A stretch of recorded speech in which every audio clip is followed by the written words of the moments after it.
We're in a world where accelerated change is changing every single rule of business. We're facing change, extreme change, that is going to create both risk and opportunity in an entirely new way, and the bottom line is we need to be able to change faster.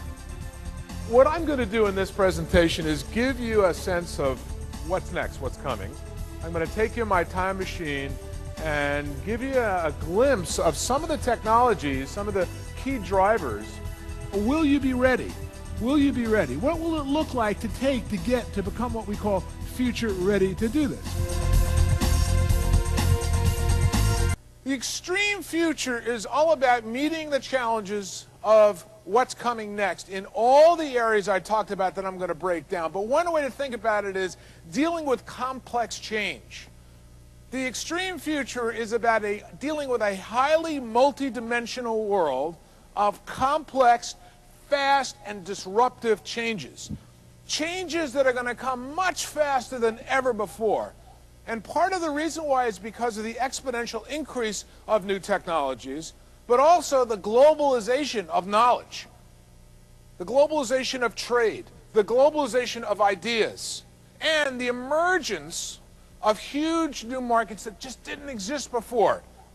A couple of billion new consumers in China alone, and India. And the implications of what's going to happen next over the next 25 years, and how the marketplace, the demand for products and services, is going to completely transform markets that today, quite frankly, are in the earliest stages. There will be more innovations that will transform markets, that will cause disruptions in supply chains, in healthcare, in entertainment, in transportation, in energy. There will be a convergence of new trends together that will create both disruptions and opportunities as we've never seen before. There will be more change over the next 10 years, and I'm going to lay down this logic pattern and explain why, not just state it. There'll be more change over the next 10 years than the previous 50,000 years. And it's only going to get faster. It's only going to get more challenging. And increasingly, these changes are going to redefine the risk landscape. And in many regards, redefining risk and how you manage risk at the enterprise, for a nation, for a region, or even globally, whether you're talking about climate or the environment, or whether you're talking about the industrial or post-industrial environment, ultimately the challenges for your industry are going to be dramatic. You're going to be living in an exciting era, an era that, quite frankly, has never been seen before, because you will be living longer than any human beings of any civilization, of any era, of any society in the history of the world.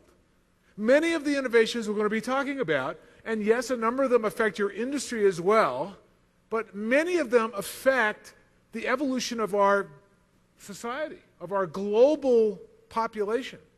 The emergence of 100 new megacities, going from 6 billion to potentially 8 to 9 billion people over the next 40 years, 30 to 40 years. And of course, if you're living longer, as you will be, based on many medical innovations, mapping the human genome, nanobiology, you will be around to see those. And in fact, I even did a survey with my own mother, who's approximately 80. We're not exactly sure. We keep celebrating birthdays, right? And I asked her, Mom, you know, you're getting old, I know that. You can't quite keep up with things, but if you could download, yourself or rebuild part of you that's not working into a robot so you could play 2 rounds of golf, and you could read 2 books a week, and you really had your cognitive facilities and all that, would you do it? And she said, would that get you to call me more often? Would that actually work? I said, yeah, sure, we'll talk about it. Robo-Mom.